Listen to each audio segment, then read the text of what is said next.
প্রিয় ছাত্রছাত্রীবৃন্দ, আজ আমি তোমাদের এখন দশম শ্রেণীর ইতিহাস বিষয়ে একটি পাঠ নিয়ে আলোচনা করছি।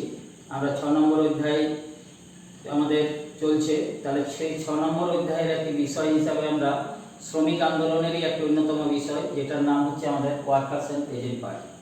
এটি প্রতিষ্ঠিত হয় 1928 খ্রিস্টাব্দে।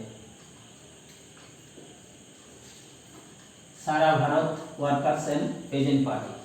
তাহলে সেই ওয়ার্কার্স অ্যান্ড পেজেন্ট পার্টির কথা নিয়ে আমরা এখন আলোচনা করব। কোনটা?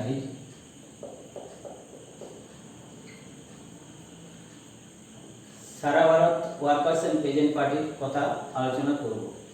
তাহলে এই ওয়ার্কার্স অ্যান্ড পেজেন্ট পার্টির প্রতিষ্ঠা ভারতবর্ষের ইতিহাসে এমন সময় ঘটেছিল যেটা হচ্ছে একটি অত্যন্ত গুরুত্বপূর্ণ ঘটনা। অহিংস অসহযোগ আন্দোলন ব্যর্থ হলে ভারতীয় রাজনীতিতে গতিশীলতা বা ব্রিটিশ বিরোধী আন্দোলন বিশেষভাবে আমরা দেখতে পাবো স্তিমিত হয়ে পড়ে। এই সময়কালে আমরা দেখা যায় শ্রমিক বা বামপন্থী নেতাদের উদ্যোগে ভারতবর্ষে গড়ে ওঠে আমরা শ্রমিক কৃষকদের নিয়ে ব্রিটিশ বিরোধী আন্দোলন সংগঠিত করার লক্ষ্যে গড়ে ওঠে এই ওয়ার্কার্স অ্যান্ড পেজেন্ট পার্টি। তাই ভারতবর্ষের ইতিহাসে 1920 দশকে শেষের দিকে একেবারে আমরা দেখতে পাবো এই শ্রমিক কৃষকদের ঐক্যবদ্ধ করে বা শ্রমিক উপনিবেশ বিরোধী আন্দোলন গড়ে তুলতে শ্রমিক কৃষকদের নিয়ে গঠিত হয় ওয়ার্কার্স অ্যান্ড পেজেন্ট পার্টি। এবং এই ওয়ার্কার্স অ্যান্ড পেজেন্ট পার্টির প্রতিষ্ঠা হচ্ছে ভারতের রাজনৈতিক আন্দোলনের ইতিহাসে আমরা দেখতে পাবো একটি গুরুত্বপূর্ণ ঘটনা। যাই হোক, তাহলে আমরা সেই শ্রমিক কৃষক আন্দোলনকে সংগঠিত করার লক্ষ্যে বা উপনিবেশিক আন্দোলনকে সংগঠিত করার লক্ষ্যে যে ওয়ার্কার্স অ্যান্ড পেজেন্ট পার্টি প্রতিষ্ঠিত হয় তার ইতিহাস যদি আমরা দেখি, তাহলে আমরা বিভিন্ন বিষয়গুলি নিয়ে আমাদের সেগুলি নিয়ে আলোচনা করতে হবে। তাহলে সেখানে আমরা দেখতে পাবো এই সংগঠনটি প্রতিষ্ঠার পটভূমি বা প্রেক্ষাপট কি ছিল, তারপর আমরা দেখতে পাবো কখন এটা প্রতিষ্ঠিত হচ্ছে, এই সংগঠনের নেতা কারা ছিল, এদের দাবি কি ছিল, এই সংগঠন প্রতিষ্ঠার উদ্দেশ্য কি ছিল, সেগুলি নিয়ে আমরা একের পর এক আলোচনা করব। তাহলে আমাদের প্রথমেই হচ্ছে এই সংগঠনটি প্রতিষ্ঠার প্রেক্ষাপট।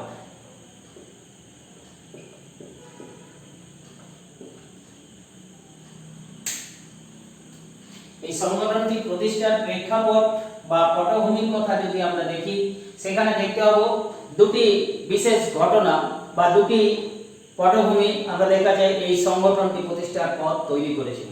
যার প্রথমেই হচ্ছে আমরা দেখি যদি, সেখানে দেখতে পাবো ব্রিটিশ সরকারের দমন নীতি। ব্রিটিশ সরকারের দমন নীতি এই সংগঠন প্রতিষ্ঠার প্রেক্ষাপট তৈরি করে দিয়েছিল। কেননা আমরা দেখা যায় এই সময়কালে ব্রিটিশ সরকার কঠোর দমন নীতির আশ্রয় নেয় শ্রমিক কৃষক আন্দোলনকে একেবারেই ভেঙে ফেলার উদ্দেশ্যে। তাই বামপন্থী সংগঠনগুলি বা আমরা দেখা যায় বামপন্থী আন্দোলন এই সময় ব্রিটিশ সরকারের দমন নীতির চাপে অন্তর্বাহী হয়ে পড়লে এই শ্রমিক কৃষকদের নিয়ে আন্দোলন সংগঠিত করার লক্ষ্যে এই প্রতিষ্ঠান বা একটি সংগঠন প্রতিষ্ঠার প্রয়োজনীয়তা দেখা দেয়, যার ফলশ্রুতি হিসাবে আমরা দেখতে পাবো এই ওয়ার্কার্স অ্যান্ড পেজেন্ট পার্টির প্রতিষ্ঠা হয়। তাই সেদিক থেকে যদি আমরা বলি, এই 1920 দশকে ব্রিটিশ সরকারের অসহনীয় কঠোর দমন নীতি যা এই সংগঠনটি প্রতিষ্ঠার প্রেক্ষাপট তৈরি করে দিয়েছিল। দ্বিতীয়ত আমরা যদি দেখি, আমরা দেখা যায় বিশেষ করে এই সময়কালে কংগ্রেসের কর্মসূচির প্রতি অনীহা।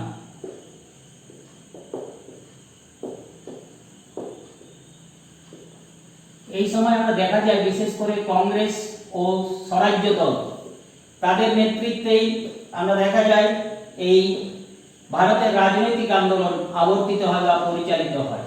তাহলে এই কংগ্রেস এবং স্বরাজ্য দল এই দুই দলের কর্মসূচি যা গ্রহণ করেছিল সেই সময়কালে আমরা দেখা যায় তা শ্রমিক কৃষকদেরকে বিশেষ করে অসন্তুষ্ট বা তাদের মধ্যে অনীহার সৃষ্টি করেছিল। তার জন্য তারা একটা বিকল্প সংগঠন গড়ে তোলার চেষ্টা বা উদ্যোগ গ্রহণ করে, যার ফলশ্রুতি হিসাবে আমরা দেখব এই ওয়ার্কার্স অ্যান্ড পেজেন্ট পার্টির প্রতিষ্ঠা হয়। তাই বলা যায় কংগ্রেস এবং কংগ্রেসের কর্মসূচির প্রতি অনীহা, যার ফলশ্রুতি হিসাবে শ্রমিক কৃষকদের নিয়ে ঐক্যবদ্ধভাবে একটি সংগঠন প্রতিষ্ঠার লক্ষ্যে এই সংগঠনটি প্রতিষ্ঠিত হয়, যার নাম হচ্ছে সারা Bharat workers and peasant party. এইভাবে এই সমস্ত কারণে আমরা দেখতে পাবো এই ওয়ার্কার্স অ্যান্ড পেজেন্ট পার্টির প্রতিষ্ঠা ভারতের উপনিবেশ বিরোধী আন্দোলনের একটি অত্যন্ত গুরুত্বপূর্ণ ঘটনা। তাহলে এই হচ্ছে আমাদের দুটি প্রেক্ষাপট যার ফলে এই সংগঠনটি প্রতিষ্ঠিত হয়েছিল। ঠিক তেমনি ভাবে আমরা যদি দেখি এরপরে আসছি আমরা দেখতে পাবো এই সংগঠনের প্রতিষ্ঠা। এই সংগঠনের প্রতিষ্ঠার ক্ষেত্রে আমরা যদি দেখি সেখানে দেখতে পাবো এই কংগ্রেস অসহযোগ আন্দোলনের ফলে আমরা দেখা যায় কংগ্রেসের রাজনৈতিক আন্দোলন কিছুটা স্থিমিত হয়, যার ফলশ্রুতি হিসাবে স্বরাজ্য দলের উৎপত্তি হয়। তাহলে কংগ্রেস এবং স্বরাজ্য দলের এই সমস্ত কর্মসূচি বা আন্দোলন যা বিশেষ করে উপনিবেশ বিরোধী আন্দোলনে ভারতবাসীর কাছে বিশেষ গ্রহণীয় হয়ে উঠতে সচেষ্ট হয়নি। তাই আমরা দেখা যায় এই সময়কালে আন্দোলনকে জোরদার করে তোলার লক্ষ্যে আমরা দেখা যায় কংগ্রেসের অভ্যন্তরে বামপন্থী চিন্তাধারার প্রসার ঘটলে কংগ্রেসের অভ্যন্তরে 1925 খ্রিস্টাব্দে আমরা দেখব বেশ কিছু কমিউনিস্ট বা বামপন্থী নেতা হিসাবে কাজী নজরুল ইসলাম, তার সঙ্গে সঙ্গে আমরা পাবো বিশেষ করে যাদের কথা আমরা পাই শামসুদ্দিন হোসেন, হেমন্ত কুমার সরকার, এই সমস্ত নেতাদের উদ্যোগে 1925 খ্রিস্টাব্দে কংগ্রেসের অভ্যন্তরে গড়ে ওঠে লেবার পার্টি অফ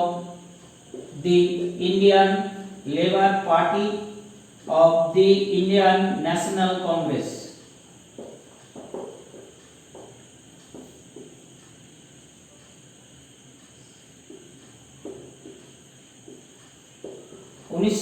খ্রিস্টাব্দে এই সমস্ত নেতাদের উদ্যোগে হেমন্ত কুমার সরকার,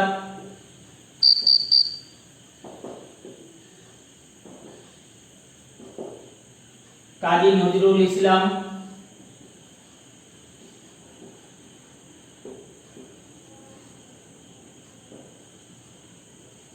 প্রমুখ নেতাদের উদ্যোগে গড়ে ওঠে কংগ্রেসের অভ্যন্তরে labour party of the Indian national Congress. এরপর আমরা দেখা যায় 1926 খ্রিস্টাব্দে এই সমস্ত নেতাদের উদ্যোগে বাংলাতে প্রতিষ্ঠিত হচ্ছে বা বাংলা যার নামকরণ করা হচ্ছে আমরা দেখা যায় labour party of Bengal.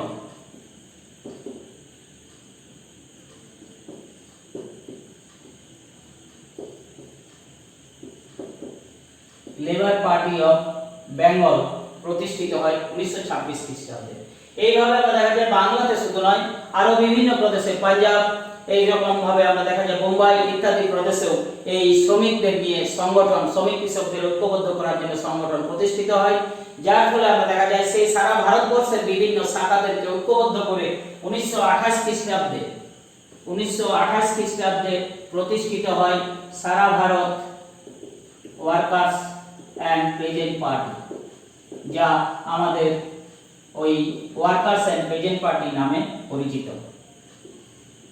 Sara Bharat workers and peasants party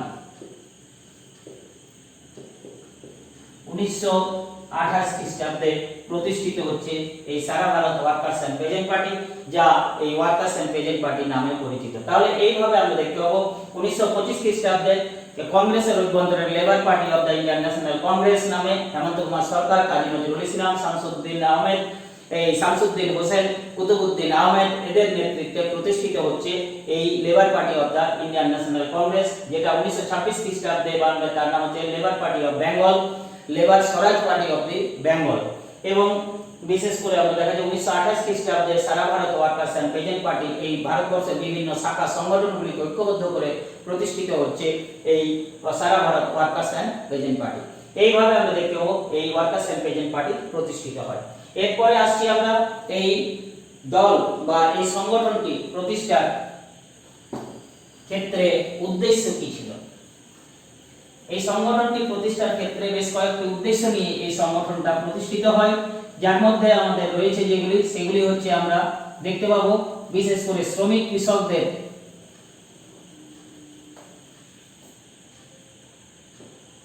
এই সংগঠন প্রতিষ্ঠার বেশ কয়েকটি উদ্দেশ্য ছিল। সেই উদ্দেশ্যগুলি হচ্ছে আমরা যদি দেখি শ্রমিক কৃষকদের স্বার্থ সুরক্ষিত করা, শ্রমিক কৃষকদের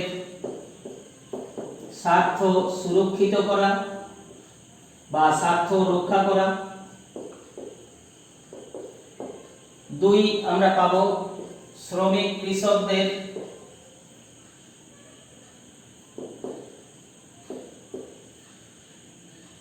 শ্রমিক কৃষকদের রাজনৈতিকভাবে বা রাজনৈতিক আন্দোলনের জন্য সচেতন করা, রাজনৈতিকভাবে সচেতন করা।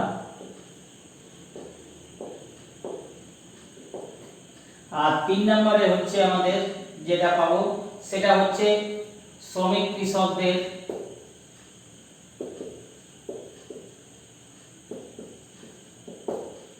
কাজের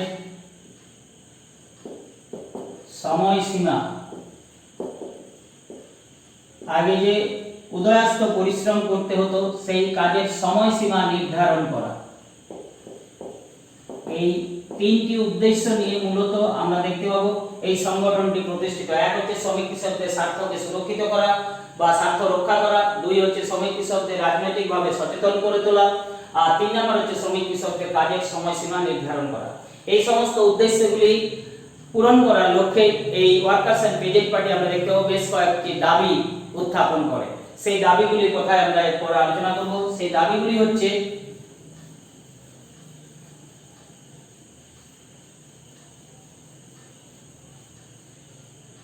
যাকে আমরা বলতে পারি মূল দাবি।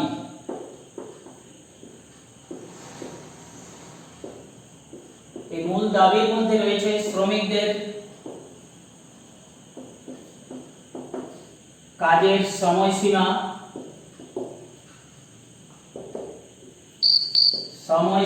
নির্ধারণ করা,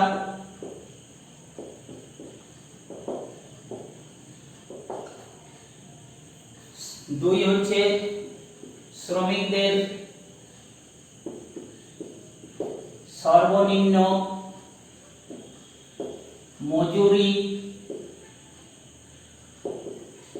নির্ধারণ করা। একটা নির্দিষ্ট মজুরি শ্রমিকদের দিতেই হবে, তাহলে সেই সর্বনিম্ন মজুরি নির্ধারণ করা।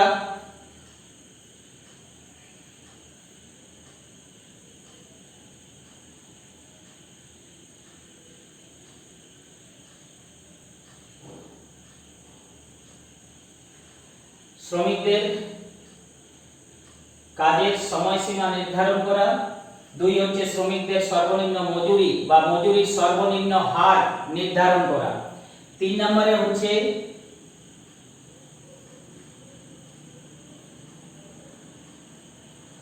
জমিদারি প্রথার বিলোপ সাধন করা।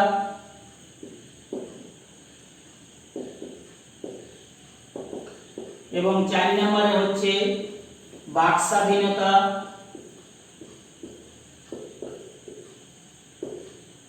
ও সংবাদপত্রের স্বাধীনতা রক্ষা করা প্রভৃতি এই দাবি তুলে শ্রমিকদের কাজের সময়সীমা নির্দিষ্ট করা, কাজের সময়সীমা নির্ধারণ বা নির্দিষ্ট করে দেওয়া, এর বেশি কাজ করানো যাবে না।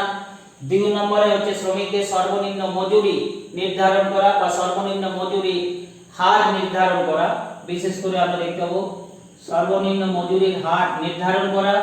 3 নম্বরে হচ্ছে জমিদারি প্রথা বিলোপ সাধন করা। 4 নম্বরে হচ্ছে বাক স্বাধীনতা ও সংবাদপত্রের স্বাধীনতা রক্ষা করা। এই সমস্ত দাবি নিয়ে এই সংগঠনটি বিশেষ করে আমরা দেখা যায় বেশ কিছু আন্দোলন সংগঠিত করে। সেই সমস্ত আন্দোলনগুলির কথায় যদি আমরা আসি, এরপরে আমরা সেই সমস্ত আন্দোলন বা কার্যকলাপ নিয়ে আমরা আলোচনা করব। এরপরে রয়েছে তাহলে আমাদের সেই সংগঠনের বেশ কিছু কার্যকলাপ বা কর্মসূচি। এই সমস্ত দাবি বা পূরণ করার লক্ষ্যে বা উদ্দেশ্যগুলি পূরণ করার লক্ষ্যে এই সময়কালে আমরা দেখা যায় সারা ভারত ওয়ার্কার্স এন্ড পেজেন্ট পার্টি বিশেষ করে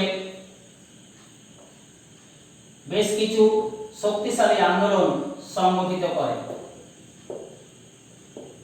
কার্যকলাপে আমরা দেখি এই সময় এই সারা ভারত ওয়ার্কার্স এন্ড পেজেন্ট পার্টির উদ্যোগে ভারতবর্ষে ব্যাপকভাবে রাজনৈতিক আন্দোলন বা শ্রমিক কৃষক আন্দোলন সংগঠিত হয়। শুধু এই দলের নেতৃত্বে নয়, আমরা দেখতে পাই এই সময় কংগ্রেসও এই আন্দোলনকে পরোক্ষভাবে সহানুভূতি জানালে আমরা দেখা যায় ভারতবর্ষের বহু প্রদেশে এই সংগঠনের শাখা স্থাপিত হয়।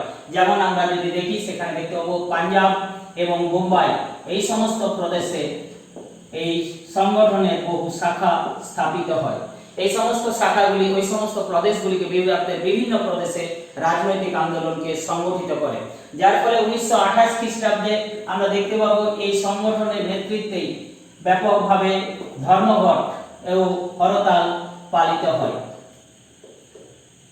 ধর্মঘট ও হরতাল পালন করে এবং ব্রিটিশ বিরোধী আন্দোলন পালিত হয় এবং ব্রিটিশ বিরোধী আন্দোলনে আমরা দেখা যায় বেশ কিছু জায়গায় যেমন কলকাতা এবং বোম্বাই এই দুটি প্রদেশে আমরা দেখতে পাবো শ্রমিকরা ব্যাপকভাবে হরতাল এবং ধর্মঘট পালন করে এবং এইভাবে ধর্মঘট হরতাল করে ভারতে উপনিবেশ বিরোধী আন্দোলনে শ্রমিক শ্রেণী এবং কৃষক শ্রেণী এক গুরুত্বপূর্ণ ভূমিকা পালন করে, যার ফলে শ্রমিক কৃষক আন্দোলন জোরদার হয়ে ওঠে এবং এই শ্রমিক কৃষক আন্দোলনকে জোরদার হয়ে উঠলে ব্রিটিশ সরকার আতঙ্কিত হয়ে ওঠে, যার ফলে এই শ্রমিক আন্দোলনকে দমন করার লক্ষ্যে 1929 খ্রিস্টাব্দে আমরা দেখতে পাবো ব্রিটিশ সরকার বামপন্থী নেতাদের বা শ্রমিক নেতাদেরকে গ্রেফতার করে তাদের বিরুদ্ধে রুজু করে একটি মিথ্যা মামলা, যার নাম হচ্ছে বিরাট ষড়যন্ত্র মামলা। যাই হোক, তাহলে এইভাবে আমরা দেখতে পাবো সারা ভারতবর্ষে এই শ্রমিক কৃষকদের আন্দোলনকে সংগঠিত করার লক্ষ্যে দেখা যায় এই ওয়ার্কার্স এন্ড পেজেন্ট পার্টি সারা ভারতবর্ষে এক ব্যাপক আন্দোলন গড়ে তোলে, যা ভারতের উপনিবেশ বিরোধী আন্দোলনে গুরুত্বপূর্ণ ভূমিকা পালন করে। এছাড়াও আমরা দেখা যায় এই দলের ক্ষেত্রে আমরা যদি দেখতে পাবো এই দলের উল্লেখযোগ্য নেতৃত্বদের কথা। এই সময় এই দল প্রতিষ্ঠার ক্ষেত্রে যারা উল্লেখযোগ্য ভূমিকা পালন করেছিল, যাদের মধ্যে উল্লেখযোগ্য হচ্ছেন আমরা পাবো কাজী নজরুল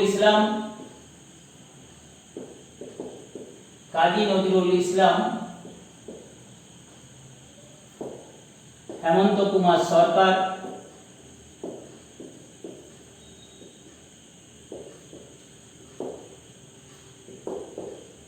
মুজফফর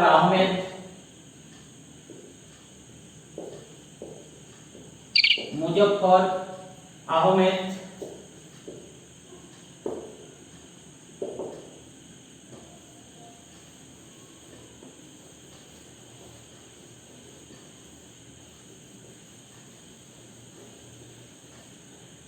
এস মির্জাফর,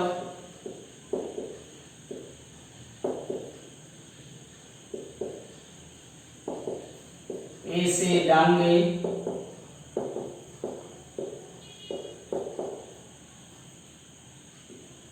ধরণী গোস্বামী,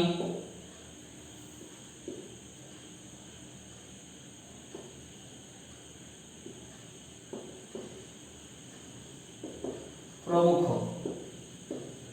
এবং এই দলের প্রথম সাধারণ সম্পাদক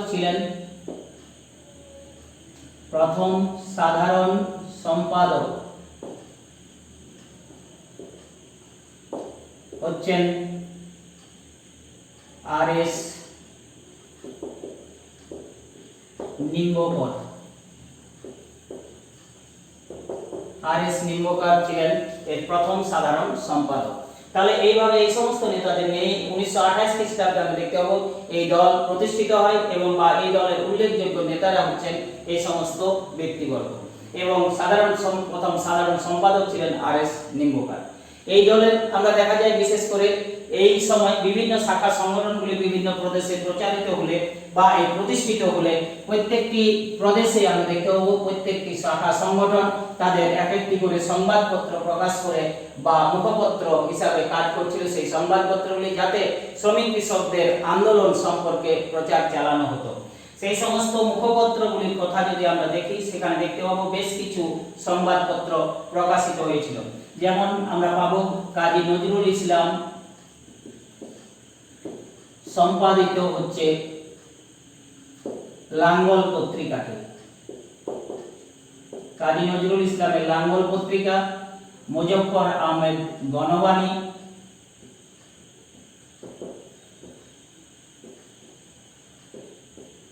মুজফফর আহমেদের হচ্ছে গণবাণী। আর এই দুটি বাংলা থেকে প্রকাশিত হতো। তেমনি আমরা দেখতে পাবো সন্তোষ সিং তার পত্রিকাটির নাম ছিল কীর্তি, যা পাঞ্জাব থেকে প্রকাশিত হতো। এগুলো হচ্ছে বাংলা থেকে, এই দুটি, এটা হচ্ছে পাঞ্জাব থেকে। তেমনিভাবে এস এ ডাঙ্গে সম্পাদিত পত্রিকাটির নাম হচ্ছে দ্য সোশ্যালিস্ট বা সোশ্যালিস্ট।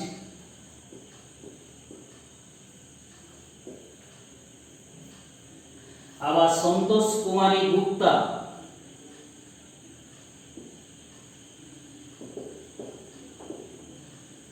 সম্পাদিত পত্রিকাটির নাম হচ্ছে শ্রমিক। এই সমস্ত পত্রিকাগুলি প্রকাশিত করে এই দলের বিভিন্ন সম্প্রচার চালানো হতো, শ্রমিক বিষয়ক আন্দোলনের কথা প্রচারিত হতো, শ্রমিক কৃষকদের উদ্দেশ্যে সম্প্রচার করা হতো, যার ফলে এই আন্দোলন সংগঠিত করা যায় আরো ব্যাপকভাবে। এইভাবে আমরা দেখতে পাবো এই দল বিশেষ করে এই সমস্ত পত্র পত্রিকা প্রকাশ করে তারা এই শ্রমিক কৃষক দলের বা ওয়ার্কার্স এন্ড পেজেন্ট পার্টির বিভিন্ন গুরুত্বপূর্ণ কর্মসূচি ইত্যাদি প্রকাশ করত, যার ফলে এই আন্দোলন আরো জোরদার হয়ে ওঠে। তোমরা একটু ভালো করে মনে রাখবে এখান থেকে কাজী নজরুল ইসলামের লাঙ্গল পত্রিকাটি এবং মুজফফর আহমেদের হচ্ছে গণবাণী পত্রিকাটি, এই দুটি বিশেষ করে পড়ে থাকে, আর এসে ডাঙ্গের সোশ্যালিস্ট পত্রিকাটি, তাহলে এগুলো একটু ভালো করে মনে রাখবে। তাহলে এই সমস্ত মুখপত্রগুলি প্রচার করে এই ওয়ার্কার্স এন্ড পেজেন্ট পার্টির খবরাখবর সম্প্রচারিত হতো, যার ফলে আন্দোলন সংগঠিত হয়। সবশেষে আমরা আসছি বিশেষ করে এই দলের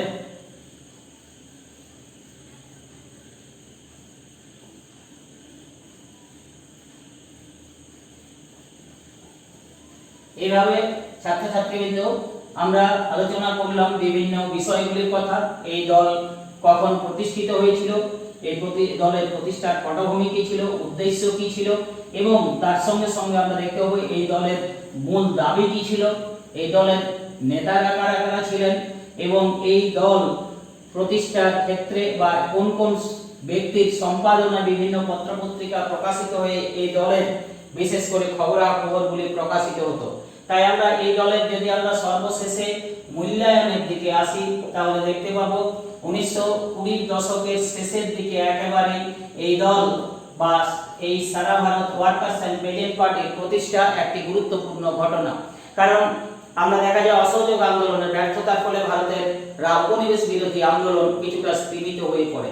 তাহলে সেই জায়গায় আমরা দেখতে পাবো এই সারা ভারত ওয়ার্কার্স এন্ড পেজেন্ট পার্টি প্রতিষ্ঠিত হয়ে শ্রমিক কৃষকদেরকে ঐক্যবদ্ধ করে উপনিবেশ বিরোধী আন্দোলনকে গতিশীল করে তোলে বা গতি দান করেছিল, যার ফলে আমরা দেখা যায় এই ভারত ছাড়ো এই আইন অমান্য আন্দোলনের পূর্বে এই শ্রমিক কৃষক আন্দোলন বা শ্রমিক কৃষকদের ঐক্যবদ্ধ সংগঠন প্রতিষ্ঠা উপনিবেশ বিরোধী আন্দোলনে গুরুত্বপূর্ণ ভূমিকা পালন করেছিল।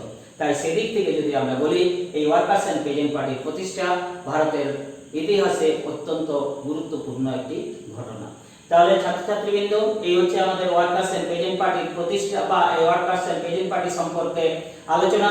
এখান থেকে এটি একটি প্রশ্ন হয় 4 নম্বরে, টিকা লেখো ওয়ার্কার্স এন্ড পেজেন্ট পার্টি বা ভারতের শ্রমিক কৃষক আন্দোলনের ইতিহাসে ওয়ার্কার্স এন্ড পেজেন্ট পার্টির ভূমিকা আলোচনা করো। এইভাবে একটি প্রশ্ন হতে পারে। তাহলে তোমরা যাকে একটু লক্ষ্য রাখবে বা ভালোভাবে তৈরি করবে। তাহলে আজকের মতো এখানে রাখছি, ধন্যবাদ।